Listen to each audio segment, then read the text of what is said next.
Ողջույն։ Մի քանի օր առաջ ելույթ ունենալով ՔՊ համագումարում Փաշինյանն ասում էր, թե բանակում աննախադեպ ծավալի բարեփոխումներ են արվել ու արվում, ուղղակի որոշել են չթմբկահարել, բարեփոխել, բայց չխոսել, այլ բանակը զարգացնել, լուր, հետևողական։ Առաջին արձագանքը հանրությանն այն էր, որ սուտ եք ասում։ Անկեղծ ասած, ոչ լուր բառն է համապատասխանում իրենց իշխանության տրամաբանությանը, ոչ էլ առավել ևս հետևողական բառը, եթե խոսքը բարեփոխման մասին է։ Բանակը զարգացնելը առաջին հերթին զինելն է, ժամանակակից զենքերով։ Հələ պատկերացրեք։ Գյուղմթերքով բեռնված մի ֆուր վրաց ռուսական սահմանը հատում է,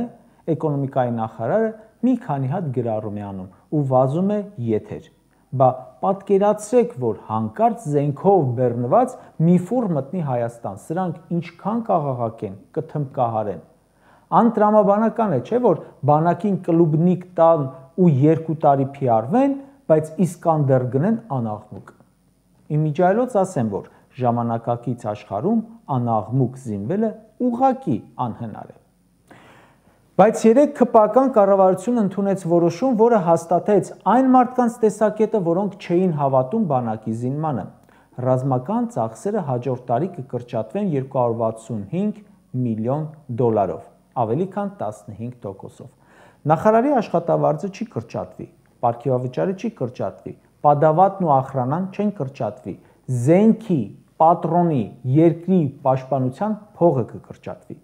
Հիշեցնեմ, որ Նիկոլը խոստանում էր եւս 2.5 միլիարդ դոլարով ավելացնել ռազմական բյուջեն, ինչ որ թալանից բերված գումարներով, բայց դա 2018-ին էր, այդ ժամանակ քանի խոստում գրեցին սառույցին։ Բանակի բյուջեն կրճատելու որոշմանը նախորդել էր բանակի ծառայության ժամկետը կես տարով կրճատելու պոպուլիստական նախագիծը։ Դրանից առաջ էլ բանակից փողով ազատվելու օրենքներ ընդունվել։ Դրանից առաջ էլ պակասեցրել էին սահմանապահների աշխատավարձը։ Այս մարդիկ ուղղակի քանդում են բանակը։ Այս իշխանությունը պետական ինստիտուտները քանդել վատ կառավարման, փորձ չունենալու, գուցե հրահանգավորված եւ նման բաների արդյունքում, իսկ բանակը քանդում են կոնկրետ կառավարության նիստում որոշումներ կայացնելով, ազգային ժողովում օրենքներ ընդունելով, որոնց կողմ են քվեարկում միաձայն բոլոր ՔՊ-ական դեպուտատներն ու նախարարները։ Հետևելով զինվելու մասին տեղեկատվությանը, մարդկանց մոտ տպավորություն է, որ մեր բանակը վերջին տարիներին ոչ էլ նորմալ զինվում էր, ուղղակի հիմա չի զինվի կամ նվազ չափով կզինվի արդեն պաշտոնապես։ Համաձայն միջազգային զեկույցի, աշխարհը զինվում է աննախադեպ արագությամբ։ Համաշխարհային ռազմական ծախսերն ավելացել են կտրուկ։ Անգամ այն երկրները, որ դարերով պատերազմ չեն տեսել, բոլորն են մեծացնում ռազմական բյուջեն։ Եվրամիությունը մեծացնում է, Միացյալ Նահանգները հասցրել է ռեկորդային թվի տրիլիոն դոլարի։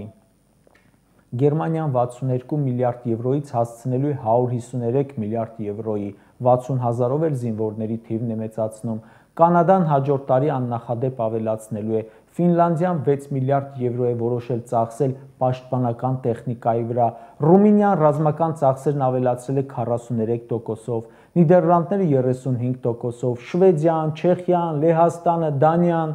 Նորվեգիան հայտարարել է մինչև ատամները զինվելու մասին, Ավստրիան բազմաթիվ կործանիչներ է գնել, պատերազմից հեռու երկրները տասնյակ տոկոսով ավելացնում են բյուջեն, պատերազմին մոտ կանգնած երկրները հարյուրավոր տոկոսներով, Իրանը օրինակ 2025-ին 200%-ով էր ավելացրել ռազմական բյուջեն։ Անկախ նրանից պատերազմ լինելու է թե չէ, կանխատեսում ես թե չէ, դու պարտավոր ես քո թշնամի պետության հետ ռազմական բալանսը վերականգնել։ Պաշտպանության փոխնախարարն ասում է, չի լինելու այնպես, որ մեր պետական բյուջեն այնքան ավելացնենք, որ հասցնենք Ադրբեջանի ռազմական բյուջեին, բայց դու չես ավելացնում, պակասեցնում ես Ադրբեջանի ավելացմանն զուգահեռ։ Ու հələ հիշեք, թե զինվելը պակասեցնելը, իսկ երևի ավելի ճիշտ է ասելը չզինվելը տեղեկատվական ինչ ներարկումներով ու գրոհներով սկսեց։ Սկզբում ասում էին, ՀԱՊԿ անդամ ենք, դրա համար մեզ զենք չեն տալիս։ Հետո ասացին, Ադրբեջանը մեր գործընկերների վրա ազդում է, զենք չեն տալիս, պայմանագրերը հետ են տալիս, չեղարկում են։ Հետո ասացին փողը տվել ենք, զենք չեն տալիս։ Ինչ ասես, որ չէին մոգոնում արդարացնելու իրենց չզինվելը։ Հետո ասացին առնում ենք, չենք կարողանում զենքը բերել, լոգիստիկ խնդիր կա։ Հետո ասեցին, որ ասում ենք Արարատը մերն է, զենք չեն տալիս։ Իսկ հիմա վերջնականապես անկեղծացան, զենք չեն տալիս, որովհետև չենք առնում, չենք զինվում, մեզ պետք չէ, մենք խաղաղության մեջ ենք գտնվում։ Ադրբեջանը զինվում է, պատերազմի է գնում, ջանդամ է իրեն։ Մենք խաղաղության ենք գնում։ Իմիջիալոց, որ հանկարծ զինվում են էլ հայտարարում են, զինվում ենք, բայց երրորդ կողմի դեմ չէ։ Ադրբեջանը որ հարձակվի, մենք չենք պաշտպանվի։ Այդ զենքը նրա վրա չենք ուղղելու։ Արարատ Միրզոյանն է ասում։ Իսկ ինչ է անում Հայաստանի հետ խաղաղության գնացող Ադրբեջանը, ճակերտների մեջ խաղաղության գնալը։ Ադրբեջանը ամեն տարի ավելացնում է ռազմական ծախսերը։ Ընթացիկ տարում ամբողջ բյուջեի 20%-ից ավելին ռազմական ծախսներ հատկացրել։ Ադրբեջանը հայտնվել է ամենաշատը զենք գնող 20 երկրների ցանկում։ Ալիևն ասում է մեծ թափով զինվում եմ, ինչ իմանաս ինչ կլինի, կարող է պատերազմ լինի ու գնում է հարձակողական զենքեր։ Իսկ սրանք ասում են, չէ, այլևս խաղաղության դարաշրջան է, զենք պետք չէ, բանակ պետք չէ, ամեն ինչ մինիմալով։ Իրենց թալանն ու իրենց հարստանալը մինիմալով չեն կազմակերպում։ Թոշակը մինիմալով, զենքը մինիմալով, տնտեսության իրական աճը մինիմալով, թալանը, գնաճը, կոռուպցիան այդա մաքսիմալով է։ Ընդամենը վերջերս Ադրբեջանի եւ Պակիստանի ռազմական ներկայացուցիչները պայմանագրեր կնքեցին։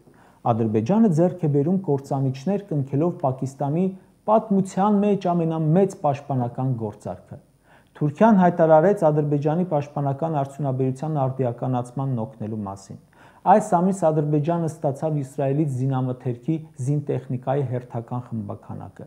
Ադրբեջանը նոր զենքեր է ձեռք բերել Չեխիայից, Սլովակիայից եւ այլն։ Ամեն օր են ռազմական ինքնաթիռները գնում գալիս այդ երկիր։ Ադրբեջանի ռազմական բյուջեն ավելացել է արդեն 50%-ով։ Մեզ մոտ աճել է ՔՊԱ-ականների բարեկեցությունը, բայց ոչ թե 50, 500, 1000, տեղ-տեղ 5000%-ով։ Սրանք են չէ ասում նախկինները լավ չեն զինվել։ Հիմա իրենք համ կրճատում են բանակի բյուջեն, համ ասում են ինչպես զինվենք, եթե չգիտենք թե ումից ենք ուզում ուժեղ բանակ ունենալ, որ մեկից ուժեղ լինենք։ Եվ քանի որ չգիտեն ումից պետք է ուժեղ լինել, դրա համար էլ տարածաշրջանի ամենամարտունակ բանակը դարձրել են ամենաթույլը, ինչպես որ պետությունը։ Կարճ ասած, Հայաստանի չզինումը ինչով կարող է պայմանավորված լինել։ Ըստ ամենայնի, սա Ադրբեջանի ուղիղ հրապարակային հերթական պահանջի կատարումն է։ Ալիևը այս տարեսկզբին հայտարարեց, թե Հայաստանը պետք է անհապաղ դադարեցնի զինվելը ու վերադարձնի Հնդկաստանից, Ֆրանսիայից գնած զենքերը։ Մեկ այլ ելույթում ասաց, Հայաստանի զինվելն ու խաղաղության պայմանագիրը անհամատեղելի են, իսկ Նիկոլը հանուն խաղաղության պայմանագրի պատրաստ է ամեն ինչի։ Նա կատարում է Ադրբեջանի նախապայմանները ըստ հերթականության։ Չի բացառվում, որ իր գնած զենքերը հետ հանձնի ումից գնել է, ինչպես որ նախկին 30 տարվա գնած զենքերը պատերազմի ժամանակ առանց կրակելու, առանց օգտագործելու հանձնեց Ադրբեջանին։ Ստացվում է, որ Հայաստանը իրեն զրկելով լիարժեք պաշտպանունակությունից, բանակից, զենքից թողնում են Աստծո հույսին։ Հուսամ խաղաղությամբ խանդավառվածները պատկերացնում են, թե ինչ վտանգներ կան այս ամենի տակ։